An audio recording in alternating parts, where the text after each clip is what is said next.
Yeah, we're. Hi, we're live. Hello. My name's Renda Laurel. We're here for Austin Tech Talk. And you are, tell Philip everybody. Blaine. Philip Blaine. And tell us what you do. I produce festivals primarily, but I also consult for a variety of different companies. Currently, I consult for a museum and a beverage company, an apparel line, and some international festivals. And then here, there's also Can Roxas and a few other festivals that are in development, so I can't really mention them. But one of which I can mention is I'm partners with Perry Farrell on a new festival called Precision Guided Music, which is going to be this late fall. It's going to be a small, kind of more boutique festival in Southern California that's going to be a highly social and interactive experience. When I say social, I don't mean social media, I mean social, like we're going to force people to really meet each other and hang out. We're going to be the icebreaker. Can you talk about what that means? Like, are you going to do speed dating among the it's funny you say that, because we're not doing that, but I've explained it sometimes that way. But I don't want to go into too much of the details because it hasn't been launched yet. Right. But when people go to festivals, a lot of the reason they go there is it's like-minded people, and the difference between the two festivals that I primarily have worked with in the past, from Coachella to Electric Daisy Carnival, is with the Coachella you wear like your A game and your hipster wear and stuff like that, and people do meet each other and they have fun and that's all that kind of stuff. But an enhanced portion of the experiences with Electric Daisy Carnival, people are really more colorful and dressing really crazy, and it's almost goofy in some cases to where it's a little more freaky and fun and positive and happy that way, and so it's kind of the icebreaker, and people will absolutely go, oh wow, that's just a zany getup, and it encourages a little more of that interaction, and so we're going to be having some similar things, but not. That's an example of costuming. What we will be doing is we'll be doing some activities that really bring people together, because it's part of that social aspect that people really like to have when they go see a music festival. It's not just to see the musicians they like, but people who like the same bands that they like. And how do you think technology plays into either hindering the festival experience or the live experience, or helping the live experience? And I'm talking about for the concert goer and the artists. So some artists are like, get your phones out, let's do this, tweet, and other artists are like, could you connect with me? So how do you feel about that? Well, specifically what someone does is that specific thing, but in general I think technology absolutely has been helping festivals. It's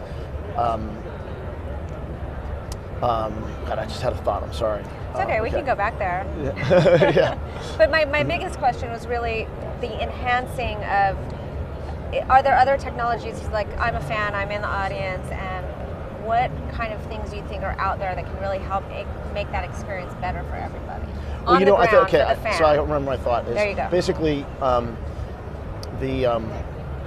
people who are online right now really like to define their identities, whether it be through tweets or Facebook, and what they do online, and they want to basically build their identity, and so they like to take pictures when they're at a festival and put them online. They even take pictures of their tickets when they get them and say, look, I'm actually really going, and that social aspect really promotes it amazingly. I mean, the amount of advertising dollars that used to be spent for producing a festival has gone down so much, because through social media you can bring people in and connect people, and it makes it easier. And the more direct marketing you can do, it's a richer experience. It's not just, wow, we're spending less money. It's, oh wow, we're able to have this real tool to communicate with the fans and give them both resourceful information, but as well as let them be able to experience more music and a lot more genres of music. I mean, kids these days are not into just a genre, which I had a fairly wide range taste, but for the most part I really hung out with either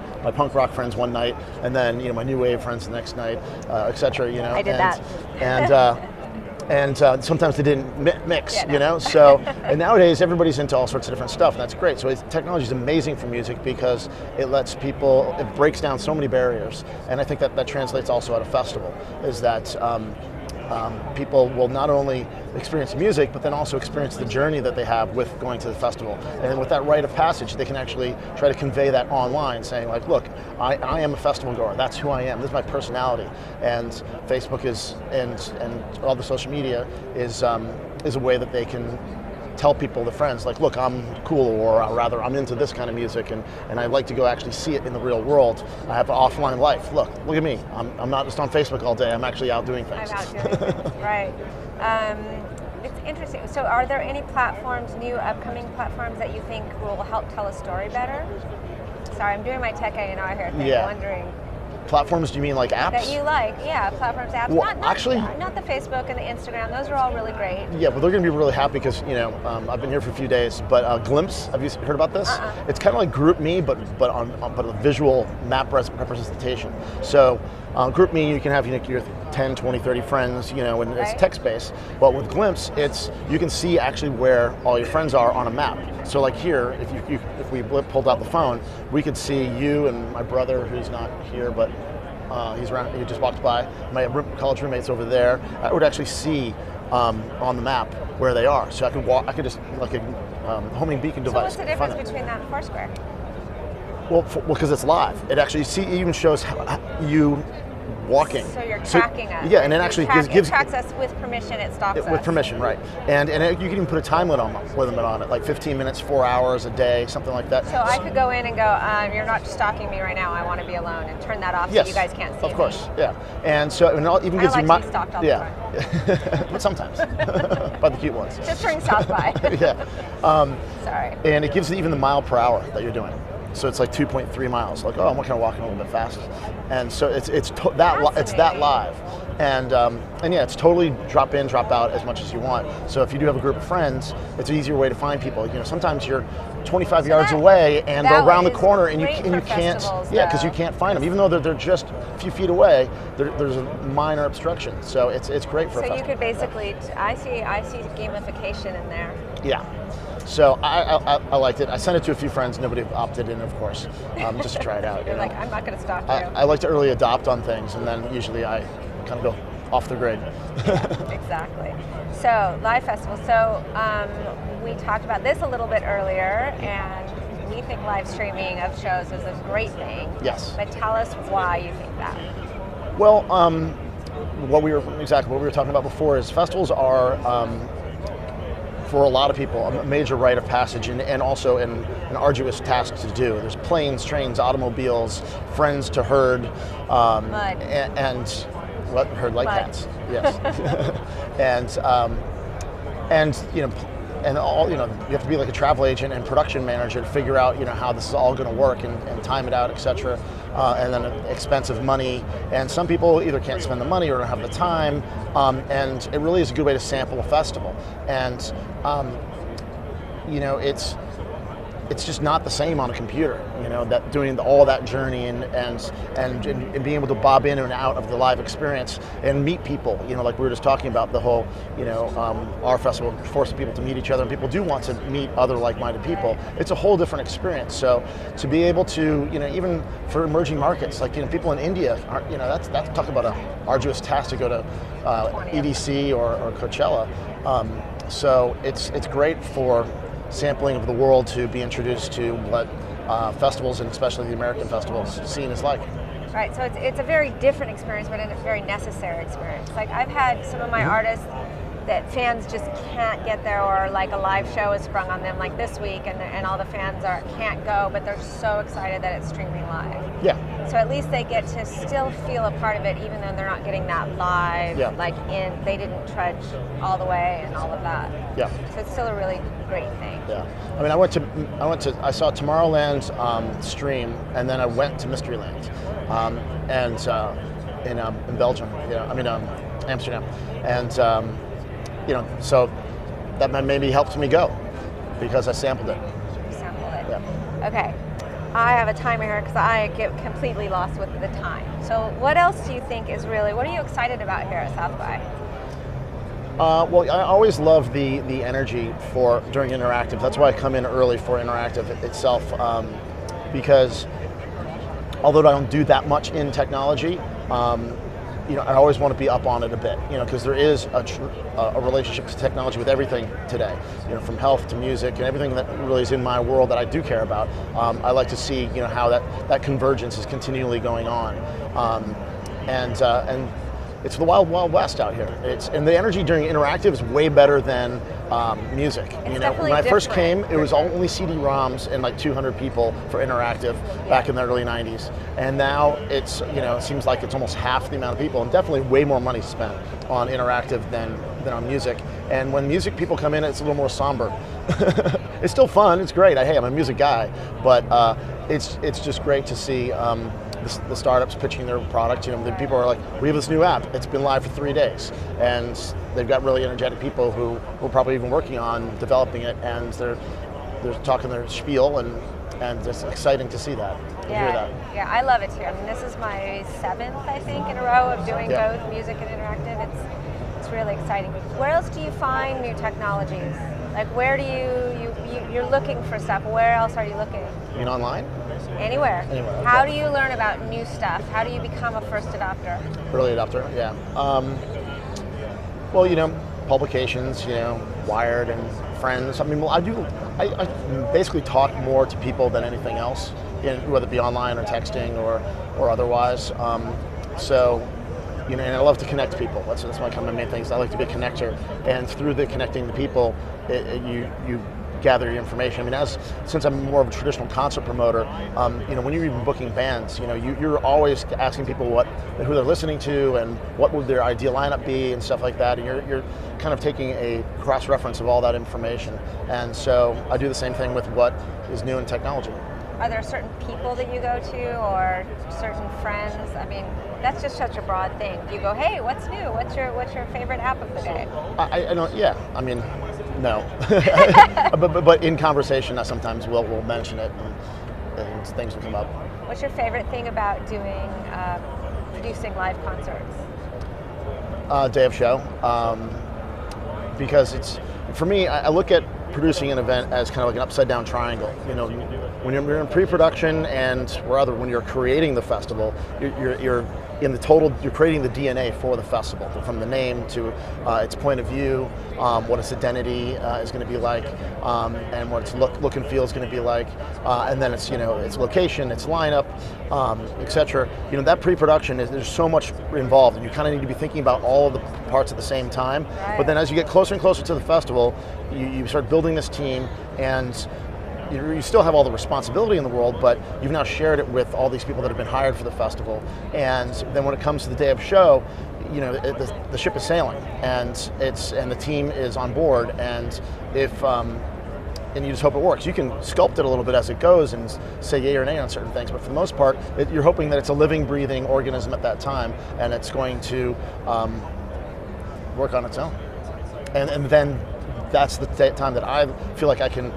I'm definitely not relaxed, but it's when you get to see what all that work, and what you've created happen, and then you're sharing it with people, and then then I don't start to feel like an attendee, but then again, I'm also a proud papa to it, I guess, but and then I like seeing people's reactions, especially when it comes to any new bands that are playing that maybe a lot of people haven't seen, or some people are coming back who haven't been around for a long time,